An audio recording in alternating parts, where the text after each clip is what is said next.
End of the world. Malapit na nga ba? Panoorin po natin ito. Ang cash dito, ito'y batas na pipirma pa lang.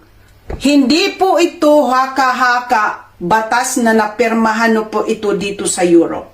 Unti-unti na nilang tatanggalin yung physical na pera. Yung papel, yung cash, yung mga coins. Kakasabatas lang ng Europe sa pagtatapos ng itong unti-unti na yung kalayaan natin na magkaroon pa ng hawak sa pera natin. Sa Enero 2027, bawat euro na lampas sa 10,000 ay magiging illegal na pera. Bawat Bitcoin ay mangangailangan ng pahintulot ng gobyerno.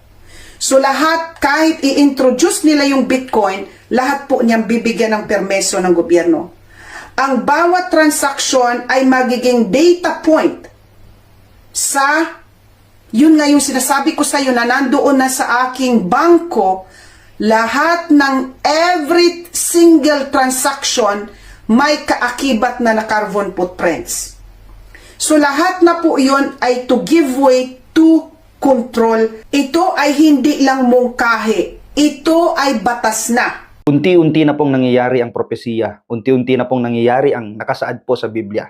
And whether we like it or not po mga kapatid, mapapatunayan natin na totoo ang sinasabi po ng Biblia. Ito hindi po pananakot, pero darating tayo sa punto na hindi na kailangan ng cash, kundi ang kailangan ay tatak ng halimaw na sinasabi po ng Revelations chapter 13 verses 16 to 18.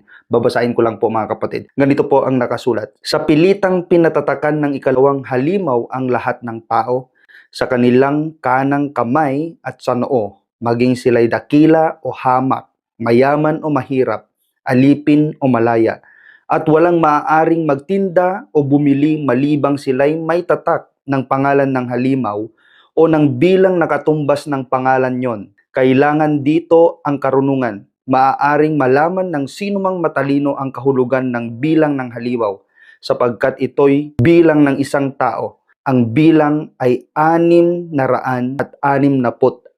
666. Unti-unti na pong nangyayari po mga kapatid, inaalis na po nila ang cash. Kasi ang ipapalit po later on ay yung tatak ng halimaw. Kaya kung napapanood mo itong video ito kapatid, huwag mong sayangin ang oras mo. May pagkakataon ka pa para itama ang relasyon mo sa Panginoon. Hindi mo kailangang i-risk ang buhay mo. Huwag mong hayaan na malilang ka ng kaaway. Ito na yung pagkakataon mo kapatid pag napapanood mo ito. Ito na yung pagkakataon mo para lumapit sa Panginoon. Dahil